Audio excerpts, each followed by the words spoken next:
Hello everyone, and welcome to another episode of this survival multiplayer series. My name is Zila20S, and I believe this is episode 5. Now, we're just coming back here at our gold farm that we built in our last episode, and I am super happy with this. It's pretty fast, and we're getting a lot of gold. Now, this episode is going to be all about trading. Trading with piglins, trading with villagers, and maybe even trading with other server mates. We will see.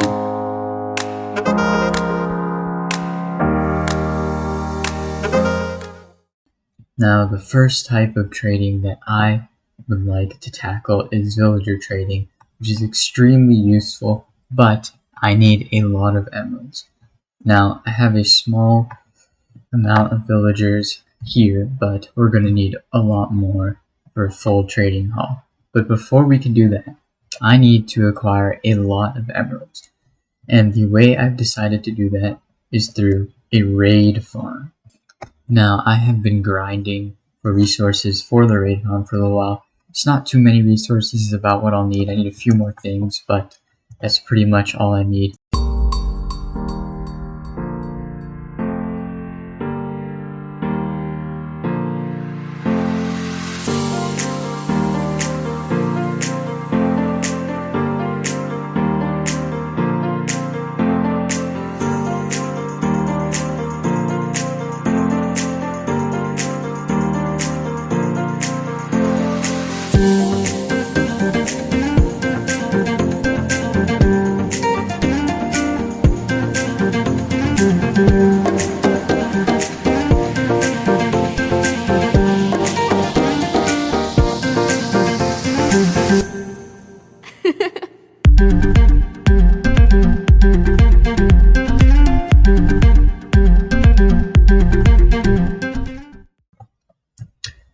Well, welcome back everyone. I have finished building this raid farm and I've AFK'd here for a little while. Also, if you can see there through the back, I built a storage system, really simple.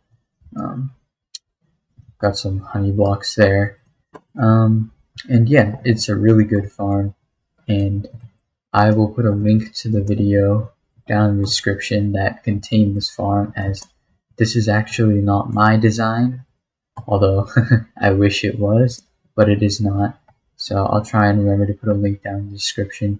But I would like to see what I got from the AFK session. So I'm just going to jump down here. I haven't really made a good way to get into the storage system, but let's see. So these 4 chests will contain emeralds. And yep, that's that's a lot of emeralds. Okay. And then the rest of the 4 chests will contain everything else. So, totems and anything else that the mobs drop. So, nice. Totems, crossbows, ooh, heads. I like that. Oh, okay. And then up here we got another chest of totems, saddles. Got some gunpowder, redstone, dust, sugar. Those are from the witches. So this is an extremely productive farm. And yeah. Now you may be wondering why I picked this specific location for a raid farm. Well, first of all, it's an ocean, which is perfect, and I've started a raid. Oh no. Okay, that's not good. I need to leave the area. But as I was saying, if you just come over here, we have a pillager outpost right here, right near the farm. So we can come here, get Bad Omen, and then go start a raid. And that is extremely useful.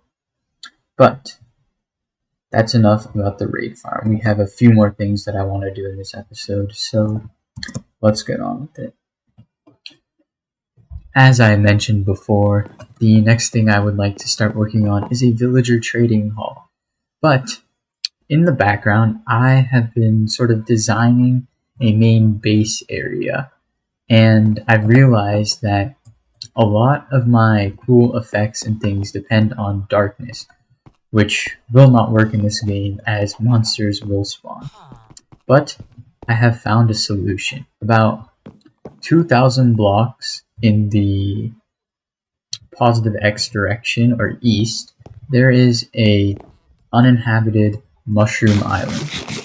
So I think I'm going to build my villager trading hall there so I can combine it into my main base. And maybe I'll even get started on the main base, I don't know. But I will see you there. And here we are. Welcome to this mushroom island. It's actually pretty big and it's nice and flat except for this middle area right here where it's like sort of a small mountain, but that can be fixed. Actually it's not super flat over there, but over here it's fairly flat. And over here I think is where I'm going to start my project. So I am going to clear out a lot of mushrooms, and then I'm going to get building on a villager trading hall. So I think I'm going to hop into a time lapse, and yeah, enjoy.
Well, everyone, it is the next day in real life, and that time lapse took me like 6 hours to do.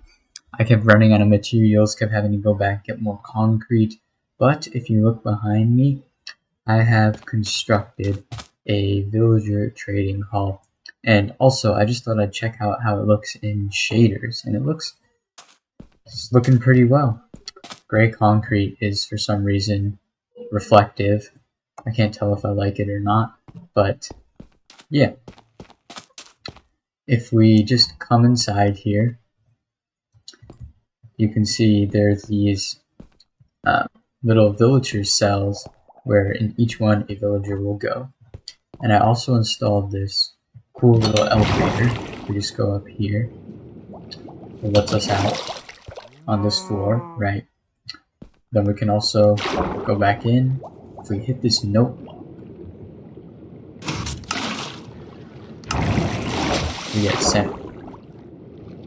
Okay, something's broken. I will fix that, but technically we should get sent up to the top.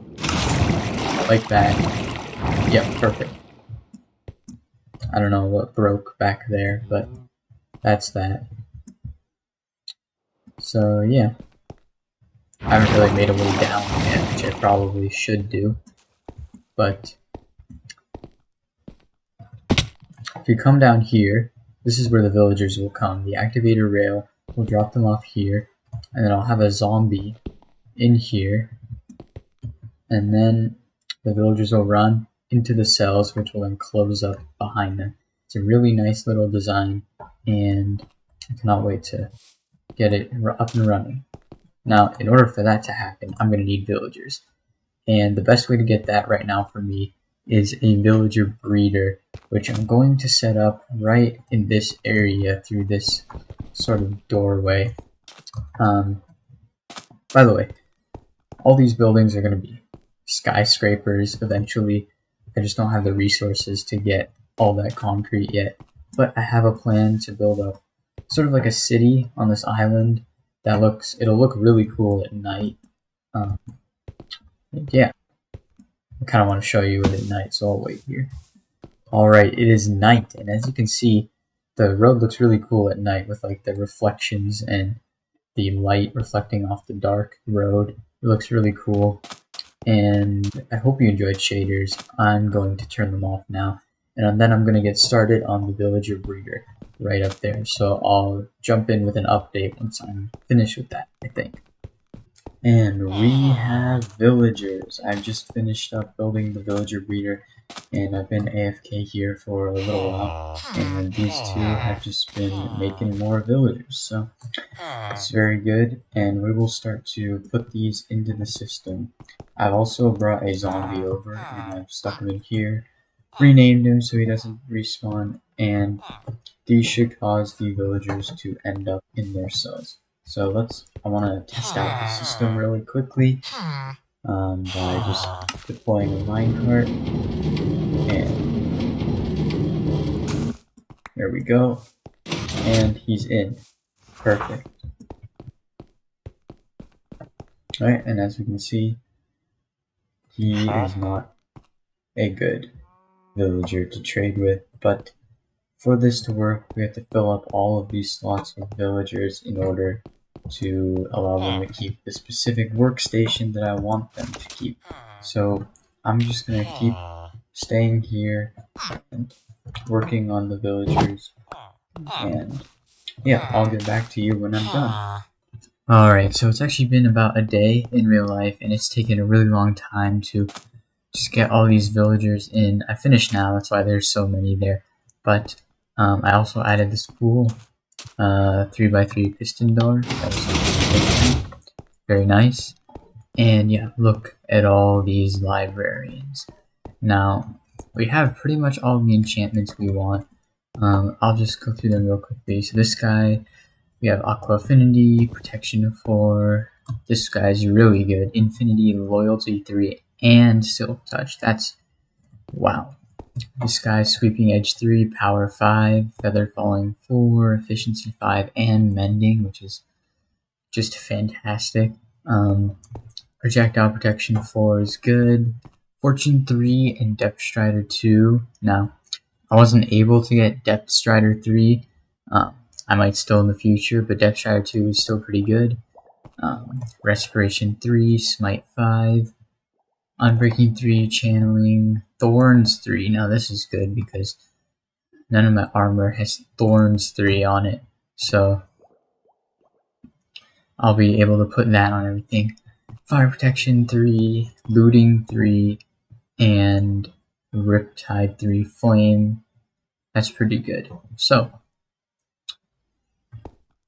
yeah, and if we come up here to this nice little elevator I've installed, I have furnished the second floor with workstations, so we're going to have even more librarians here.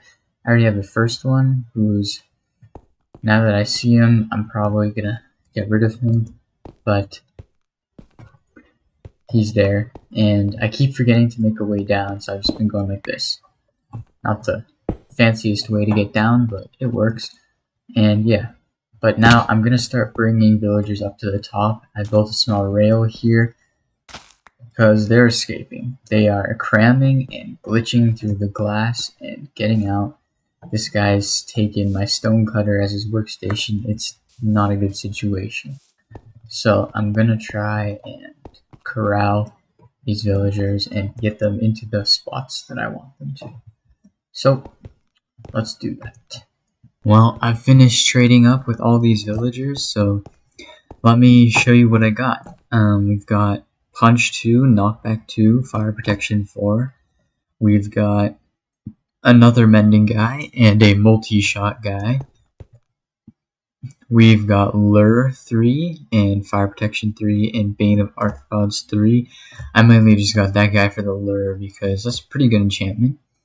And then we have Protection 4, Sweeping Edge 2, Aqua Affinity, and Luck of the Sea 2.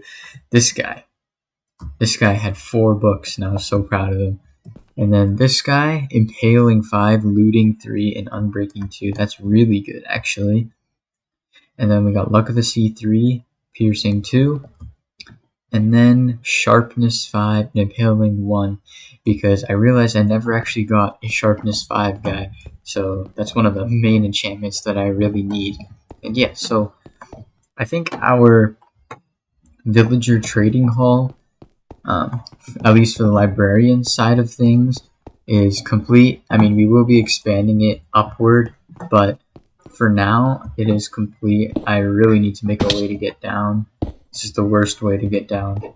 And yeah, I think I'm going to end this episode for now. I may not be posting for a little while. I'm getting kind of busy in real life, but I will try and keep posting regularly, but you may not see one for like the next 2 weeks. We'll see. But yeah, I hope you enjoyed this episode. And again, my name is Zila20S, and I hope you've had a good time. See you next time.